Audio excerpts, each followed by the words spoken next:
In this video, the third part in our series, we are going to be examining the general purpose behind the Battlemechs ranging between 60 to 75 tons during the Succession War era. This will be a brief overview of the purpose of these machines on the battlefield, and why they are important to any formation, and, in this instance, often taking up the role as either breakthrough mechs, giving companies and battalions another enormous important tool to utilize, or as command mechs. There are few larger machines on the battlefield, and few quite as heavily armed outside of the vaunted Assault Mechs. Expensive, hard to maintain, and difficult to replace, though still able to move with some speed and maneuverability, tactically Heavy Mechs are some of the most important units in the world of Battletech, being able to outfight most of their medium counterparts in direct engagements. Capable of fulfilling a multitude of roles and often given to formation commanders, veterans, and elites, these war machines are feared throughout the Inner Sphere with reason. There are a variety of roles that Heavy Mechs are tasked with in Battletech, beyond simply being lumbering bruisers. It's quite the opposite, in fact. During this era, these Battlemechs on average run between 64 km per hour and 86 km per hour, which are the average range of movement for all mechs during this era. Though they tend to, of course, skew towards the lower speed.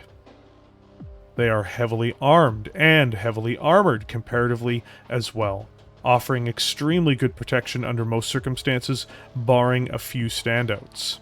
These vehicles, however, are very costly to produce, and much of the technology surrounding them, though it isn't lost, is very much in high demand with little production.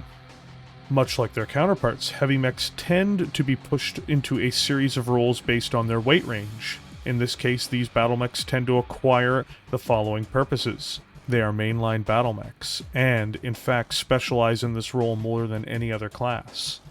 They operate as breakthrough mechs, smashing through enemy lines and allowing faster moving units and light units to make exploits through these areas.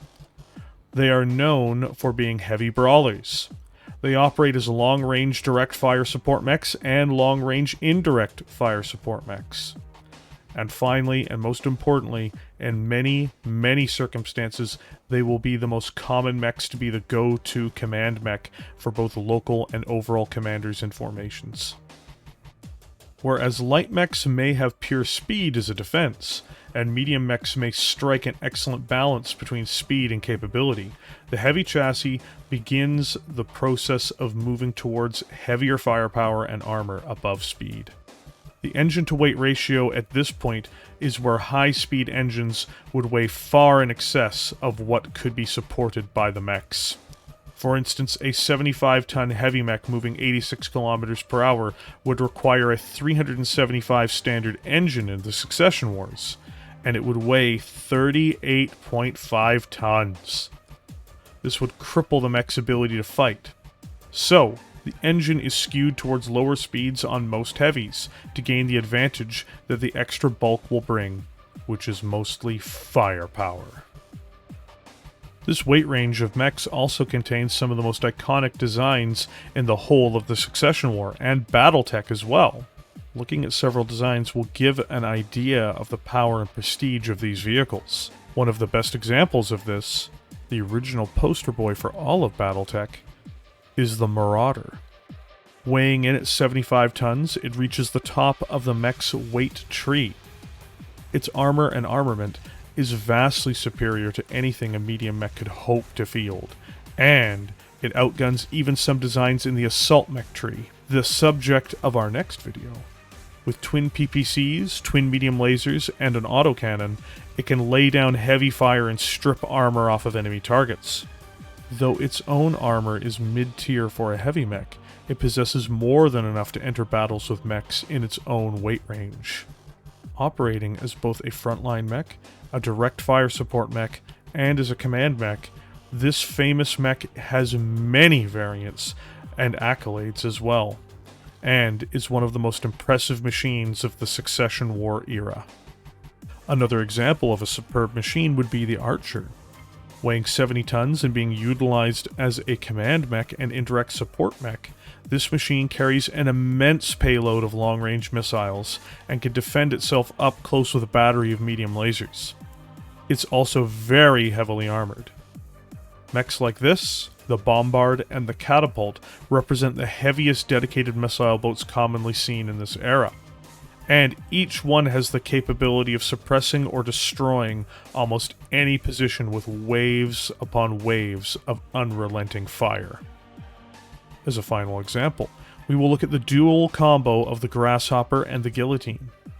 These mechs, their designs, and capabilities are almost exactly the same, so it's worthwhile showing them together.